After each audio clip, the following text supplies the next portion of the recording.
성령의 하나 되게 하신 것을 힘써 지키라, 이런 말씀으로 오늘 나눕니다. 오늘은 성령 강림 주일입니다. 예수님께서 십자가에 달리시기 전날 밤 만찬 가운데 제자들에게 내가 가면 성령을 너에게 보내줄 거다. 그 성령은 너희와 영원토록 함께 있으리라, 이렇게 말씀하셨어요. 그래서 예수님께서 십자가에 죽으셨다가 부활하신 후에 50일이 되는 날 성령이 강림했습니다. 그러니까 오순절날 예수님께서 말씀하신 대로 성령께서 이 땅에 강림하셨어요.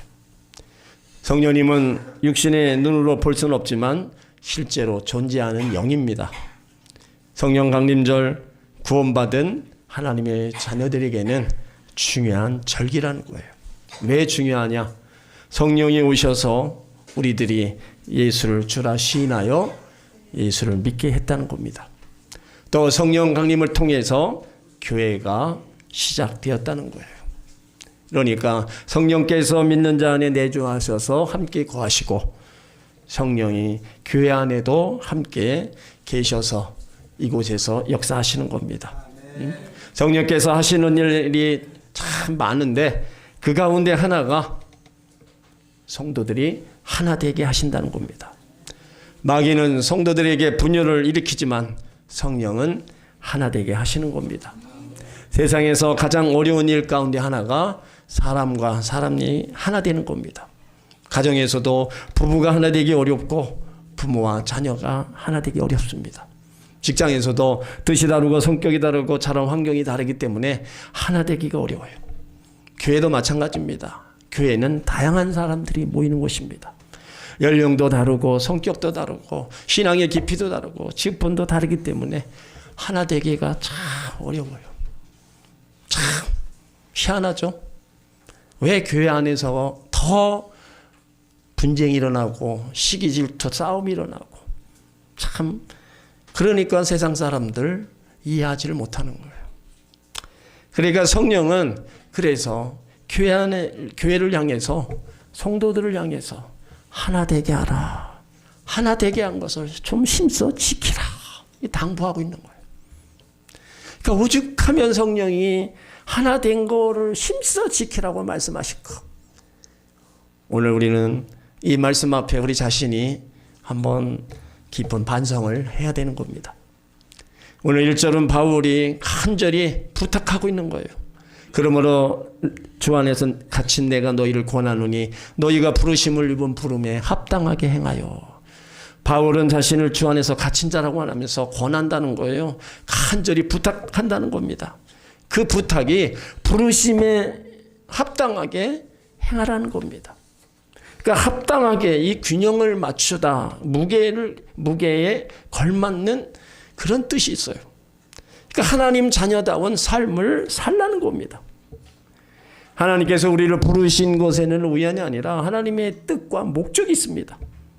그러니까 성도는 교회를 다니면서 부르심이 합당한 삶을 교회와 가정과 사회에서 드러내야 되는 겁니다. 빌립보서 1장 27절에 오직 너희는 그리스도 복음에 합당하게 생활하라 그랬어요.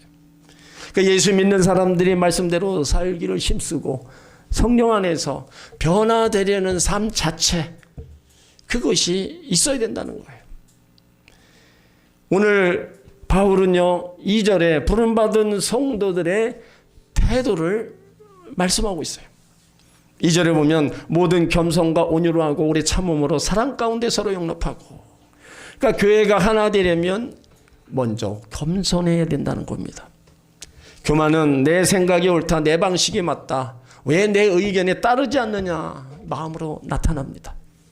그러나 겸손은 자기 주장만을 내세우지 않고 공동체 유익을 먼저 생각합니다.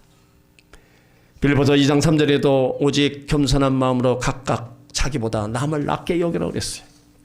그러니까 겸손한 사람은 높아지려고 하지도 않고 다른 사람을 세워준다는 겁니다. 겸손은 갈등을 줄이고 화평을 만듭니다. 교회 안에서 많은 갈등은요 사실 큰 문제가 아니라 자존심에서 시작됩니다. 인정받고 싶은 마음, 무시당하기 싫은 마음, 내 뜻을 관철하려는 마음이 충동할 때 다툼이 생깁니다. 하지만 겸손한 사람은 먼저 이해하고 먼저 양보하고 먼저 화해하려 한다는 겁니다. 그래서 겸손은 공동체 안에서 화평의 길을 여는 겁니다. 겸손한 공동체 안에는 비난보다 이해가 많고 경쟁보다 섬김이 있고 주장보다 배려가 있습니다. 서로의 부족함을 품게 하고 다름을 인정하며 사랑으로 연결되게 하는 겁니다. 그래서 하나님은 그 겸손한 공동체에 은혜를 베풀어 주시는 거예요. 야고보 4장 6절에 하나님이 교만한 자를 물리치시고 겸손한 자에게 은혜를 주신다 말씀하고 있어요. 그래서 겸손은 모든 미덕을 담는 보석 상자라고 이야기하고 있습니다. 말하기는 여러분 한 사람 한 사람의 겸손으로 교회가 하나 되기를 힘쓰시길 바랍니다. 다음이 교회가 하나 되는 태도는요, 온유입니다. 이 온유는 단순히 성격이 부드러운 것을 의미하지 않습니다. 성경에서 말하는 온유는 힘이 없어 약한 상태가 아니라 자신의 감정과 힘을 하나님 안에서 절제하며 사랑을 나누는 성품입니다. 교회 공동체 안에 사람은요, 성격 차이, 생각 차이, 신앙 차이가 존재합니다. 그래서 온유하지 못하면 작은 차이에도 쉽게 충돌이 됩니다. 그러나 온유한 사람은 상대를 몰아붙이기보다는 이해하고 품으려고 한다는 거예요. 상대방의 부족함을 품고 실수를 정죄하기보다 기다려주고 사랑으로 채워가는 겁니다. 또 온유는 분노보다 화평을 선택합니다. 교회 안의 갈등 종종 말과 감정으로 커집니다. 화를 참지 못하고 강한 말로 상처를 주고 자기 감정을 앞세울 때 공동체는 쉽게 무너지는 거예요. 하지만 온유한 사람이 있을 때 감정적으로 반응해보다 하나님 마음으로 행동하려고 한다는 겁니다. 온유한 말 한마디, 공동체의 갈증을 멈추게 하고 안전하게 만든다는 거예요. 그래서 온유한 공동체에는 함부로 판단하지 않고 쉽게 정죄하지 않고 사랑으로 반응하기 때문에 사람들의 마음을 쉽게 열 수 있다는 겁니다. 반대로 거칠고 강압적인 분위기는 사람을 지치게 하고 멀어지게 만드는 겁니다.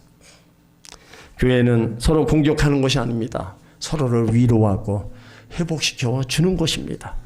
그래서 온유는 인간의 성격만으로 우리가 나타나는 그런 모습이 되어서는 안 되는 겁니다. 성령의 열매 가운데 온유가 들어 있습니다. 끝까지 온유한 삶을 살아가는 자에게 성령의 9가지 열매 중 온유 열매를 맺히게 되는 겁니다. 그러므로 교회를 하나 되게 하는 온유의 성품을 여러분들 다 소유하시기를 예수 이름으로 축원합니다. 그리고 오래 참음이 있습니다. 오래 참음은 서두르지 않고 기다리는 겁니다.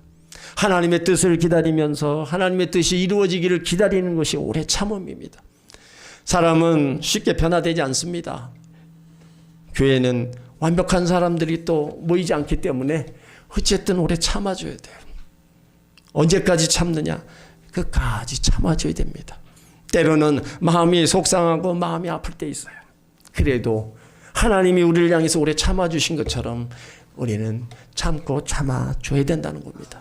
나머지는 하나님이 다 하실 거니까 우리가 할 거는요, 인내하며 참는 거예요. 그리고 거기서 멈추지 않고 더 나아가 서로 용납하는 겁니다. 그러니까 용납한 거는 틀린 것을 무조건 인정하는 게 아니라 다름을 받아주는 겁니다. 하나님은 우리를 똑같이 만들지 않았어요. 어떤 사람은 조용하고 어떤 사람은 적극적이고 어떤 사람은 신앙이 깊고 어떤 사람은 이제 막 믿기 시작했습니다. 그런데 하나님은 모두를 사랑하신다는 거예요. 그렇다면 우리도 서로 사랑하며 품을 때 교회가 하나 되고 건강한 겁니다. 교회가 하나 되기 위한 성도들이 해야 될 일, 겸손과 온유로 오래 참음으로 사랑 가운데 서로 용납하라고 말씀하셨어요. 그러므로 우리 교회 안에 여러분의 삶 가운데 이와 같은 모습이 나타나기를 예수 이름으로 축원합니다. 바울은요, 교회가 하나 되기를 간절히 부탁합니다. 그래서 3절에 보면 평안에 매는 줄로 성령이 하나 되신 것을 힘써 지키라. 그러니까 여기 중요한 거는 하나 되게 하라는 게 아닙니다. 이미 하나 됐어요. 하나 된 것을 힘써 지키라는 겁니다. 그러니까 성령께서 다 하나 되게 하셨어요. 그러니까 깨트리지 말라는 겁니다. 깨트리지 말고 잘 지키라는 거예요. 그러니까 인간의 하나됨을 만든 거는요, 우리가 만든 게 아닙니다. 성령께서 이루신 일입니다. 교회의 참된 연합은요, 연합은 이런 프로그램 조직이 아닙니다. 성령이 하나 되게 하셨기 때문에 바로 하나 된 겁니다. 우리는 원래요, 하나 될 수 없는 존재들입니다. 죄인들이었고 자기중심적이었고 서로 미워하고 비교하던 사람들이었어요. 그런데 예수님 십자가로 우리를 화목하게 만들어 주셨습니다. 그래서 예수 안에서는 세대가 다르고 지역이 다르고 성격이 달라도 하나 될 수 있습니다. 왜요? 우리 중심이 아니라 예수님 중심이기 때문입니다. 그리고 힘써 지키라는 거예요. 연합은요, 저절로 이루어지는 게 아니라는 겁니다. 우리가 서로 이해하려는 노력이 있어야 되고, 양보하는 마음이 있어야 되고, 배려와 용서, 이런 모든 것들이 다 잘 지켜나갈 때 하나가 될 수 있다는 겁니다.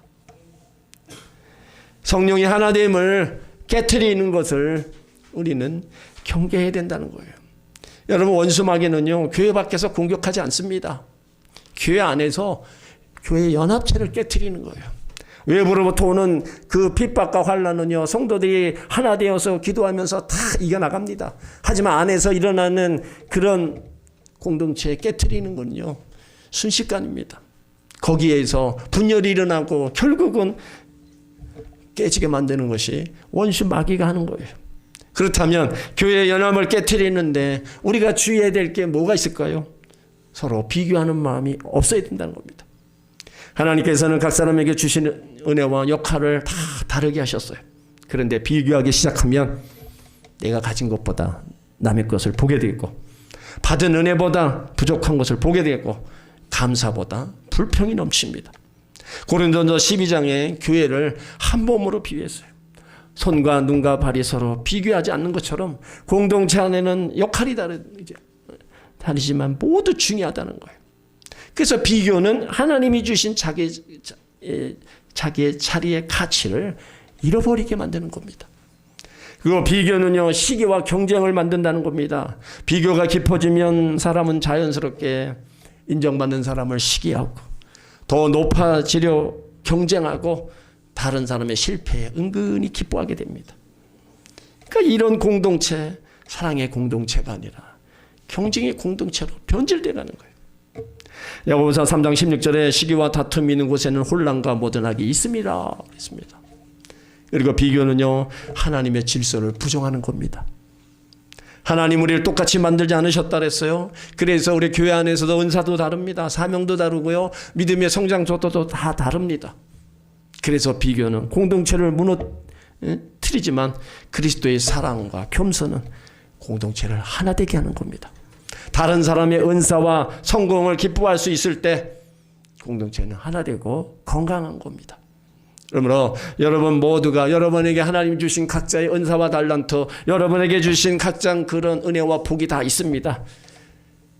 그것 가지고 감사하시길 바랍니다. 다른 사람과 비교하지 마시고, 비교함으로써 더 비참하게 되고 더 아픔을 당하지 말고 하나님이 나에게 주신 것 가지고 감사하며 나가시길 바랍니다. 그러면 그 속에서 하나님이 주시는 은혜와 복을 더 받아 누릴 수가 있는 겁니다. 또 교회 연합을 무너뜨리는 것은요, 험담의 말이 있습니다. 이 험담은 단순한 대화가 아니라 상대를 깎아내리는, 없는 자리에서 판단하고 부정적인 이미지를 퍼뜨리는 말입니다. 여러분, 말은 보이지 않지만 사람의 마음과 관계를 무너뜨리는 가장 강력한 힘을 가지고 있습니다. 그러니까 험담을 들은 사람 마음에 깊은 상처를 받게 되고 신뢰가 무너지는 거예요. 그러니까 한번 퍼진 말은 쉽게 거둬들이지 못합니다. 그래서 공동체 안에 보이지 않는 거리감과 아픔이 생기는 거예요. 그리고 험담은요, 공동체 안에 불신을 만드는 겁니다. 교회 안에 험담이 많아 보세요. 서로를 경계하게 되고 마음을 열지도 못하고 진실한 교제가 다 사라집니다. 사람들은 내 이야기를 뒤에서 하지는 않을까 또 두려움을 가지게 됩니다. 그 결과 사랑보다 의심이 자리 잡게 되는 거예요.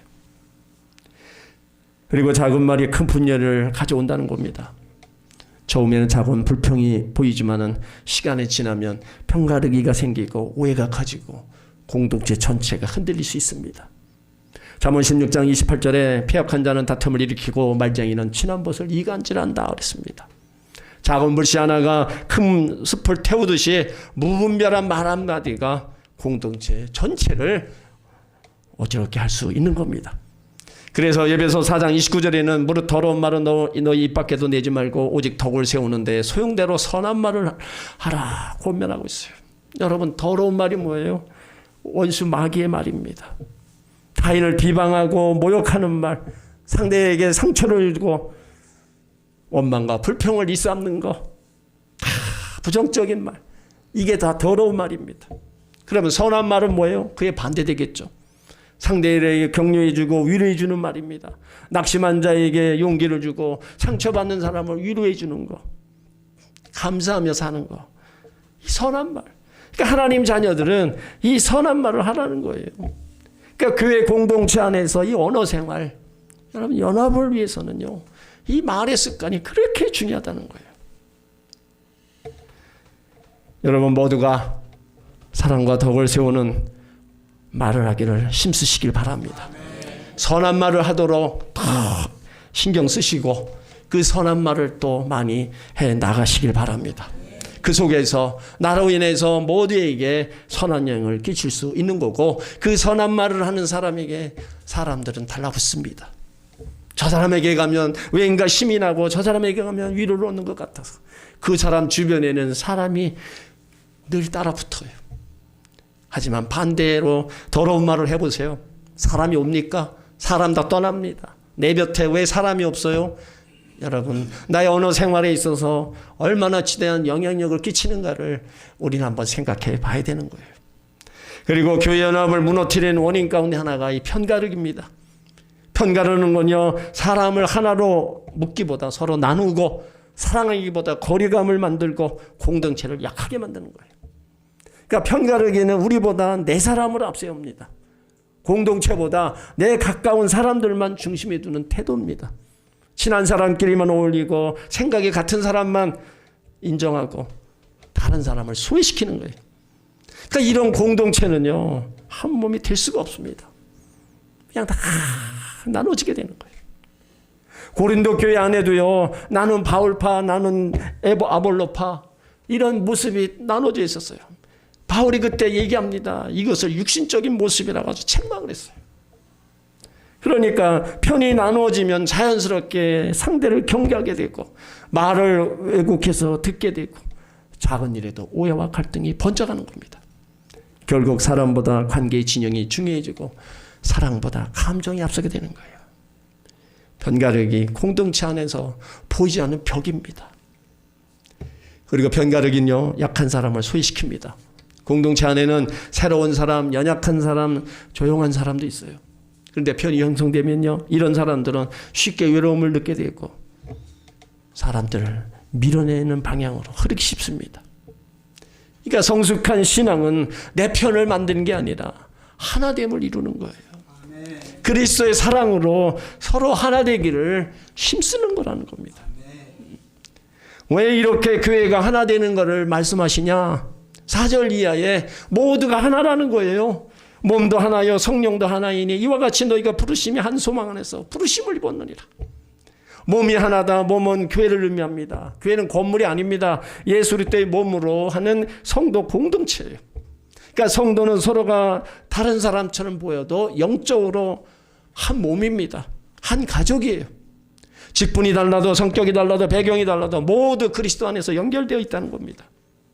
몸의 눈, 발, 눈, 귀가 다르지만 하나의 몸을 이루는 것과 같다는 거예요. 그래서 교회 안에서 분열과 미움은 몸을 스스로 찢는 것과 같은 겁니다. 성령도 하나입니다. 모든 성도 안에 같은 성령께서 거하십니다. 그 성령은 바로 우리를 인도하시고 위로하시고 거룩하게 하시는 하나님의 영입니다. 교회가 하나 되게 하는 힘, 바로 인간의 조직이 아니라 바로 성령이라는 거예요. 그래서 진정한 교회 연합은 인간적 친분이나 성격 일치 이해관계가 아니라 성령 안에서 이루어지는 겁니다. 오순절 마가다락방에 보내신 성령님, 그 성령님은 동일하게 오늘도 우리 가운데 오셔서 역사하십니다.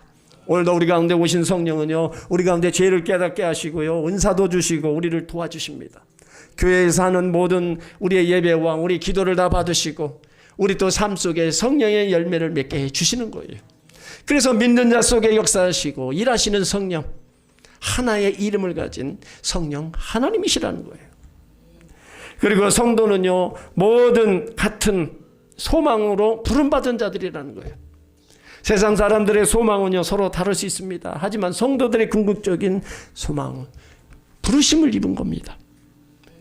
신앙은요, 인간이 먼저 하나님을 찾아간 게 아닙니다. 하나님이 먼저 부르주셨어요. 그래서 우리는 우연히 택한, 선택된 존재가 아니라 하나님의 계획 속에 부름받은 존재들이에요. 그래서 성도는 자기 삶을 가볍게 여기면 안 됩니다. 자기가 귀한 존재, 하나님 나라 거룩한 백성의 귀한 존재인 것을 아셔야 된다는 거예요. 교회의 중심은요, 오직 한 성령, 한 주님, 한 하나님 안에서 하나 되는 겁니다. 성도도 한 성령 안에서 한 몸을 이루고 하나님 나라를 소망하여 부름받은 존재인 것을 믿으시길 바랍니다. 5절에 주도 하나고 믿음도 하나고 세례도 하나라고 그랬어요. 우리 주, 여기서 주는 예수 그리스도를 의미합니다. 우리의 구원자도 한 분, 교회의 머리 되시는 분도 한 분, 우리의 인생의 주권자도 한 분이라는 거예요. 그러니까 성도는 예수 그리스도의 중심으로 살아가는 존재입니다. 교회가 하나 될 수 있는 유일한 이유도 한 주님이기 때문입니다. 그리고 믿음도 하나라는 거예요. 구원의 길이 여러 가지 있는 게 아닙니다. 하나입니다. 오직 예수 그리스도를 믿는 믿음 가운데 이제 구원받을 수 있다는 거예요. 성도의 믿음, 문화와 세대가 다 달라도요, 복음 안에서는 하나입니다.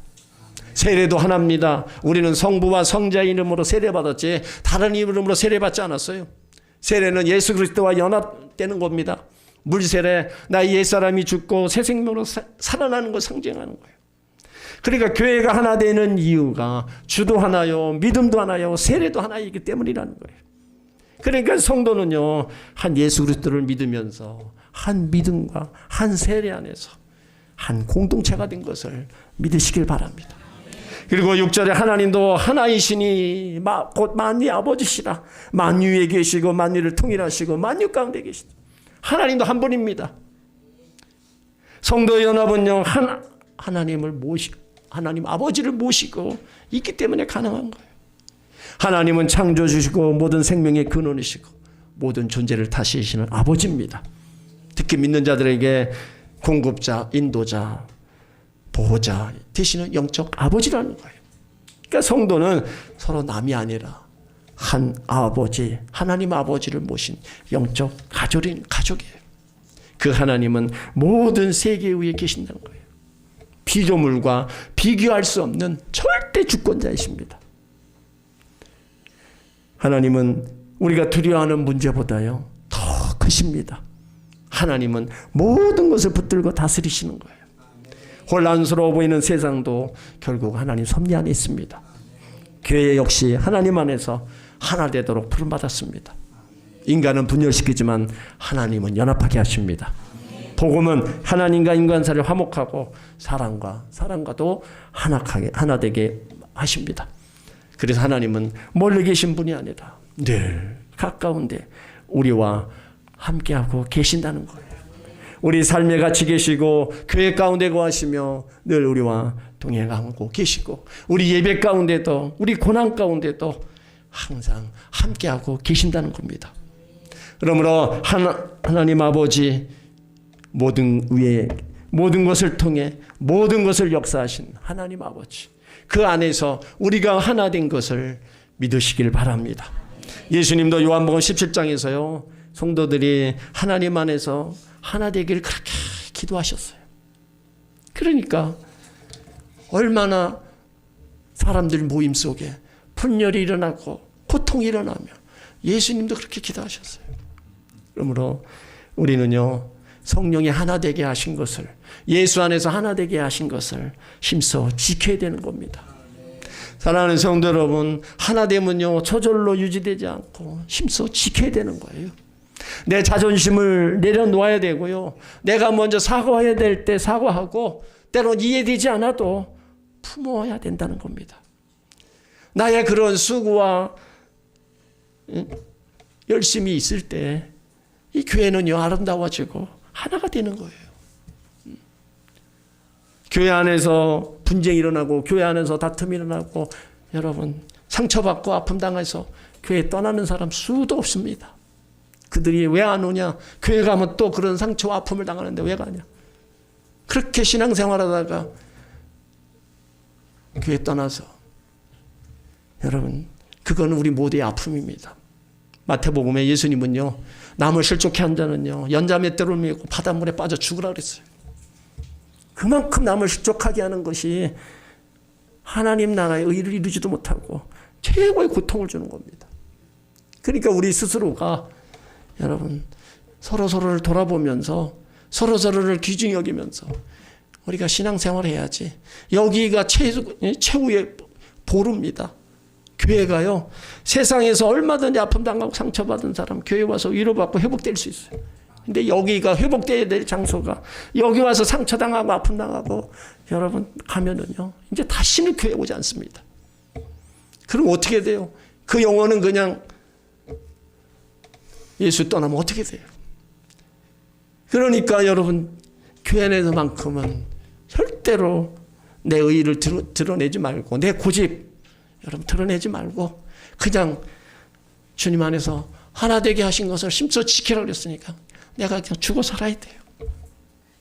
그렇지 않고서는 내 고집 내 성격 다 드러내고 여러분 해보세요. 그것이 결국에는 분열을 가져오고 고통과 아픔을 가져오는 거예요. 한번 따라해 주세요. 우리는 예수님으로 하나 되었습니다. 성령이 하나 되게 하셨습니다.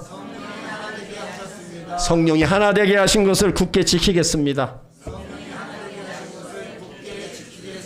분열을 시키는 사람이 아니라 화목하게 하는 사람이 되겠습니다. 상처 주는 말보다 살리는 말을 하겠습니다. 교회 하나됨을 위해 기도하고 노력하겠습니다.